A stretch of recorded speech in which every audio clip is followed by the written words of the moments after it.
Alright guys, I'm back with yet another video lesson. This time around I've selected a topic for my A2 level chemistry students and the name of the topic is benzene. So without any further delay, let's get started. Initially, benzene के structure के बारे में ये समझा गया कि benzene जो है वो एक हेक्सागोनल रिंग है जिसमें 6 कार्बन एटम्स आपस में बॉन्डेड हैं और इसमें ऑल्टरनेट डबल बॉन्ड्स पाए जाते हैं। ठीक है, तो इसके स्ट्रक्चर को एक मरतबा बना के देख लेते हैं। तो अगर ये एक हेक्सागोनल रिंग है तो इसका मतलब इसमें 6 कार्बन एटम्स बॉन्डेड हैं एक दूसरे के साथ। ये पहला, ये दूसरा, ये तीसरा, ये चौथा, ये पांचवा एंड ये छठा, और ये छठा कार्बन एटम पहले वाले कार्बन एटम से बॉन्डेड है। अब इस हेक्सागोनल रिंग में हर कार्बन एटम से एक एक हाइड्रोजन बॉन्डेड है।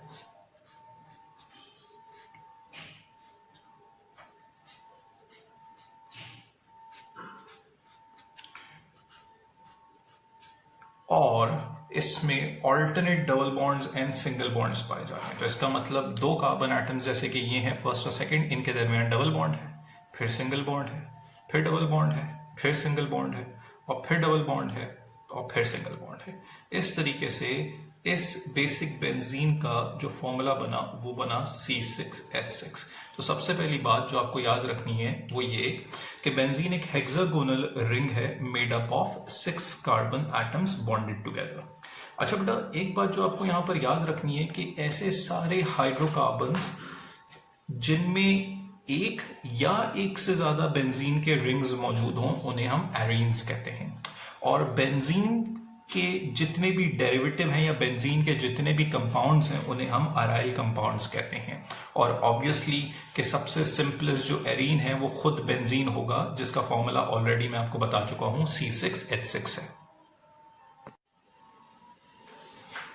अगर हम लॉजिकली जो प्रीवियसली या इनिशियली बेंजीन के स्ट्रक्चर के बारे में बताया गया उसको देखें तो बेटा जहां कार्बन टू कार्बन बेंजीन में डबल बॉन्ड पाया जाएगा वो वाले कार्बन एक दूसरे से करीब होंगे, और जहां carbon to carbon single bond पाया जाएगा वो वाले कार्बन एक दूसरे से दूर होंगे। तो फिर जो हेक्सागोनल रिंग है उसमें सिंगल बॉन्ड्स वाले कार्बन एक दूसरे से दूर होंगे और डबल बॉन्ड वाले कार्बन एक दूसरे से करीब होंगे। ठीक है ना? तो जो हेक्सागोनल रिंग है वो आपको थोड़ा सा डिस्टॉर्टेड नजर आएगा।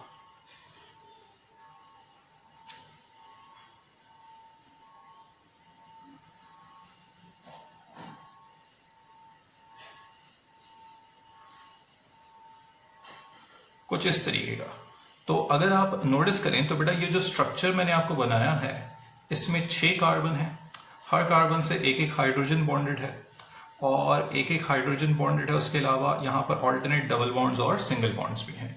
तो आप गौर करें, जहां डबल बॉन्ड है वो वाले कार्बन मैंने करीब बनाए हैं और जहां सिंगल बॉन्ड है वो वाले कार्बन मैंने दूर बनाए हैं। तो ये जो हेक्सागोनल रिंग बना है ये सिमेट्रिकल रिंग नहीं है।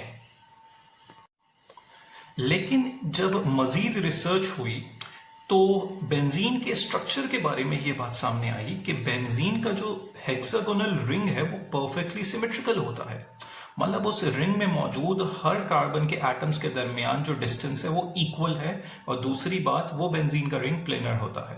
प्लेनर का मतलब ये कि उसमें सारे कार्बन के और हाइड्रोजन के एटम्स एक ही प्लेन में पाए जाते हैं। ठीक है, यह फ्लैट स्ट्रक्चर होता है।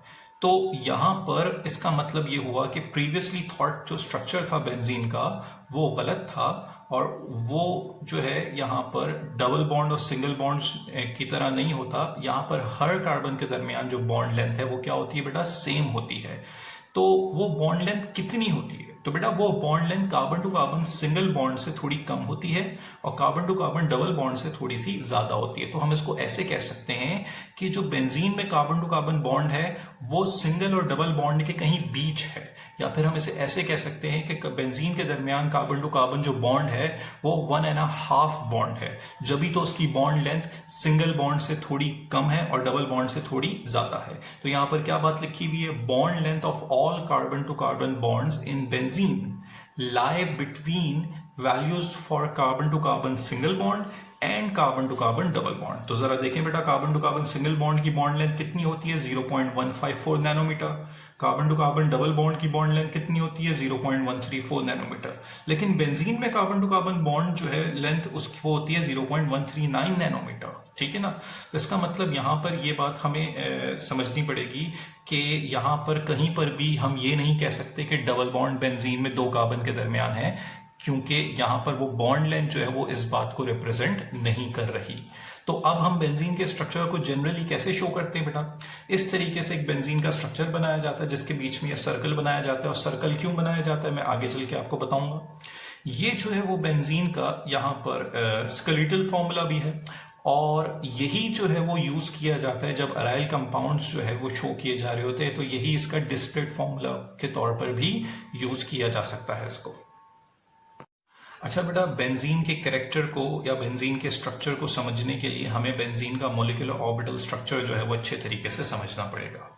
तो बेटा हाइब्रिडाइजेशन आप सबने पढ़ी भी होगी, तो यहां पर सबसे पहले आपको ये बात याद रखनी है कि बेंजीन में जो हर कार्बन है इस हेक्सागोनल रिंग में वो sp2 हाइब्रिडाइज्ड होता है। तो जरा देख लेते हैं इसको। देखिए बेटा, आप सबको पता है कि कार्बन का एटॉमिक नंबर 6 है, इसकी इलेक्ट्रॉनिक कॉन्फ़िगरेशन होगी 1s2, 2s2, 2px1, 2py1 and 2pz0। होगा ये कि यहां पर इस बेंजीन में हर कार्बन हाइब्रिडाइज होने से पहले एक्साइटेड स्टेट में जाएगा, और 2s2 में जहां इलेक्ट्रॉन का पेयर है वहां से एक इलेक्ट्रॉन निकल के उसी शेल के किसी ऐसे ऑर्बिटल में जाएगा जहां एक भी इलेक्ट्रॉन नहीं हो, जैसे कि pz में।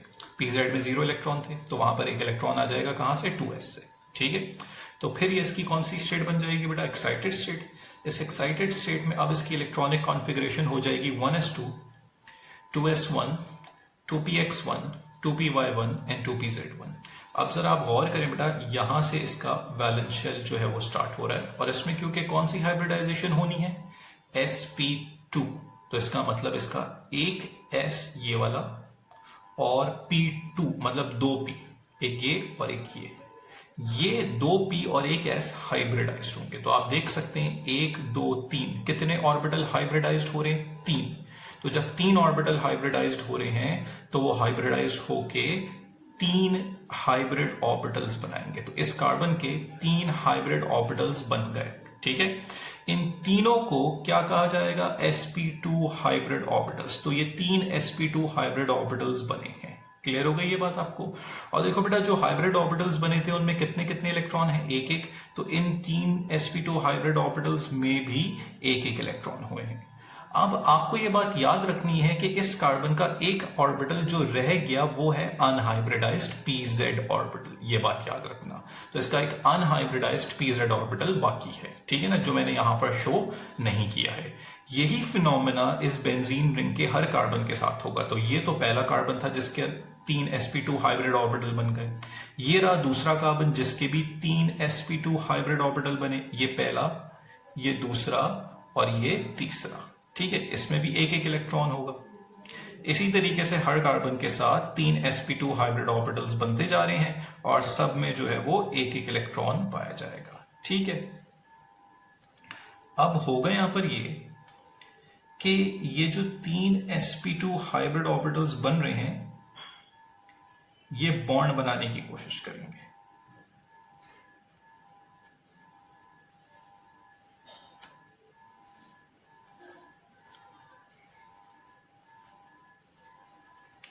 अब जैसे कि आप देख सकते हैं कि हर ऑर्बिटल में एक इलेक्ट्रॉन है, और ये ऑर्बिटल स्टेबल उस वक्त होगा जब इसमें इलेक्ट्रॉन का पेयर आ जाएगा। तो इलेक्ट्रॉन का पेयर कैसे बनेगा बेटा, अब इलेक्ट्रॉन का पेयर इस तरीके से बनेगा कि इस कार्बन का ये जो एक sp2 हाइब्रिड ऑर्बिटल है वो नेबरिंग कार्बन के इस sp2 हाइब्रिड ऑर्बिटल के साथ ओवरलैप करेगा, जिससे इसका एक इलेक्ट्रॉन इसके एक इलेक्ट्रॉन के साथ मिलकर इलेक्ट्रॉन का पेयर बन जाएगा। ये दोनों आपस में उसको क्या करना शुरू कर देंगे बेटा, शेयर। तो यहां पर कुछ इस तरीके की सूरत हाल हो जाएगी जिसमें ये दो ऑर्बिटल एक दूसरे के साथ ओवरलैप हो जाएंगे, और ओवरलैप होने की वजह से यहां पर क्या होगा भाई, ये आपस में इलेक्ट्रॉन शेयर करना शुरू कर देंगे। तो इस तरीके से ये एक दूसरे के साथ क्या कर गए बेटा, ओवरलैप कर गए।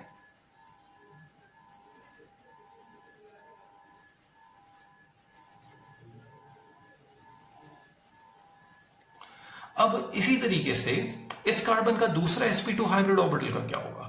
ये भी अपने दूसरा जो कार्बन है नेबरिंग कार्बन उसके sp2 हाइब्रिड ऑर्बिटल के साथ ओवरलैप करेगा और ओवरलैप करके इसका एक इलेक्ट्रॉन इसके एक इलेक्ट्रॉन के साथ मिलकर इलेक्ट्रॉन का पेयर बन जाएगा। ये दोनों आपस में इसको क्या करना शुरू कर देंगे बेटा? शेयर।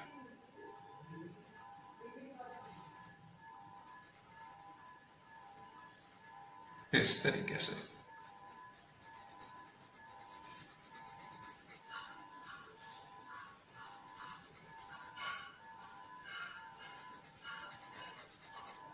अब इसी तरीके से यहां पर क्या होगा? तीसरे sp2 हाइब्रिड ऑर्बिटल का क्या होगा बेटा? तीसरे sp2 हाइब्रिड ऑर्बिटल किससे ओवरलैप करेगा? हाइड्रोजन के s ऑर्बिटल से। तो ये आया s ऑर्बिटल जो कि किसका था बेटा? हाइड्रोजन का।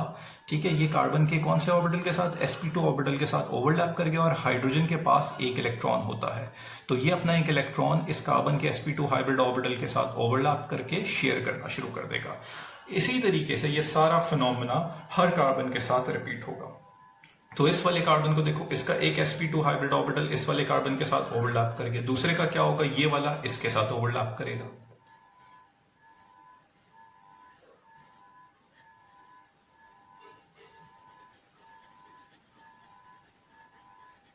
ठीक है, और तीसरा किसके साथ ओवरलैप करेगा? हाइड्रोजन के s ऑर्बिटल के साथ।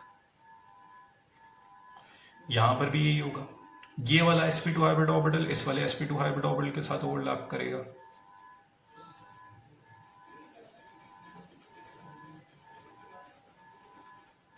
और ये वाला किसके साथ ओवरलैप करेगा? हाइड्रोजन के s ऑर्बिटल के साथ ओवरलैप कर जाएगा। यहां पर भी कुछ इसी तरीके की कंडीशन होगी।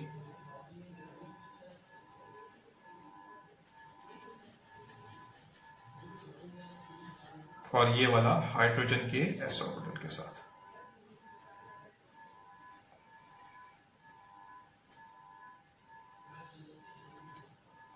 ये वाला इसके साथ।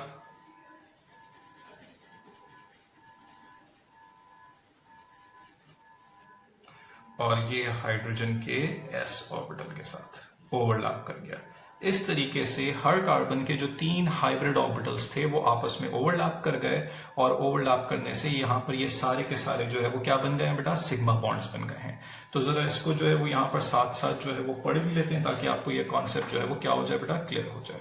तो यहां पर क्या बात लिखी हुई है बेटा इसमें कि एक sp2 हाइब्रिड ऑर्बिटल जो है वो ओवरलैप करेगा किसके साथ?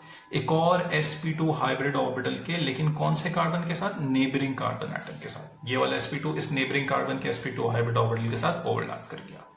फिर एक और जो sp2 हाइब्रिड ऑर्बिटल है वो ओवरलैप करेगा किसके साथ? एक और sp2 हाइब्रिड ऑर्बिटल के साथ, लेकिन दूसरे नेबरिंग कार्बन एटम के साथ। ये वाला sp2 हाइब्रिड ऑर्बिटल इस वाले sp2 हाइब्रिड ऑर्बिटल के साथ नेबरिंग कार्बन के ओवरलैप कर दिया। अब तीसरे sp2 हाइब्रिड ऑर्बिटल की बारी आ गई।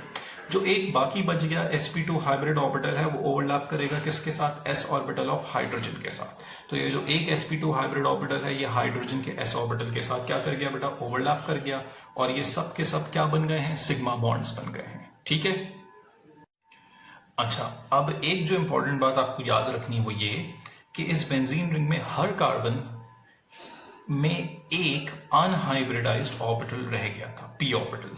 ठीक है, तो अब उसका क्या होगा? वो जो एक अनहाइब्रिडाइज्ड p ऑर्बिटल रह गया था उसमें एक इलेक्ट्रॉन भी था। अब वो कंट्रीब्यूट करेगा एक पाई बॉन्ड बनाने में। ठीक है ना, और वो पाई बॉन्ड कैसे बनेगा मैं आपको दिखाता हूं। तो बेटा यहां पर सपोज करते हैं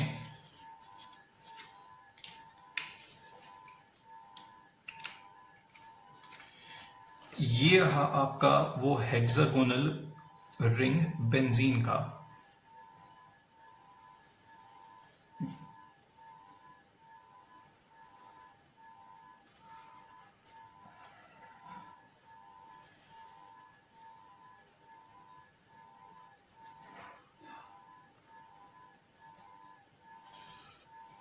अब ये जो हेक्सागोनल रिंग है बेंजीन का, इसमें हर कॉर्नर असल में कार्बन को रिप्रेजेंट कर रहा है, और इस कार्बन के पास एक जो है वो क्या बाकी है?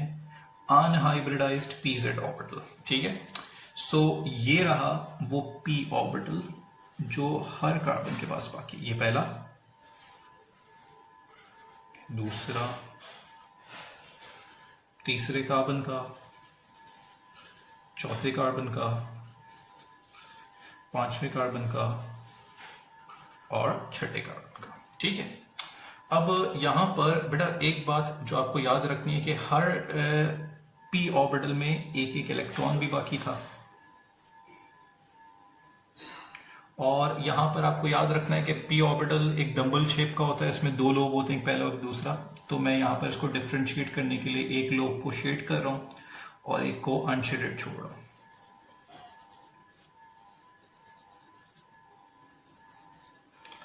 अच्छा, अब इसमें क्या होगा? अब इसमें ये जो p ऑर्बिटल्स हैं ये आपस में एक खास किस्म का पाई बॉन्ड बनाएंगे, जिसमें सारे p ऑर्बिटल्स एक दूसरे के साथ क्या कर जाएंगे बेटा? ओवरलैप। तो जब सारे p ऑर्बिटल्स एक दूसरे के साथ ओवरलैप करेंगे साइड टू साइड, तो एक खास किस्म का पाई बॉन्ड बनेगा। और ये पाई बॉन्ड जो है, इसमें जो इलेक्ट्रॉन्स हैं वो टोटल कितने होंगे? 1 2 3 4 5 6 इलेक्ट्रॉन्स होंगे जो इस पाई बॉन्ड बनाने में इन्वॉल्व है। अब ये जो 6 इलेक्ट्रॉन्स हैं, इसका इनसे इलेक्ट्रॉन का एक क्लाउड या एक रिंग बन जाएगा, जो इस बेंजीन रिंग के ऊपर या फिर कहां होगा बेटा? नीचे पाया जाएगा। तो कुछ इस तरीके की सूरत हाल आपको नजर आएगी।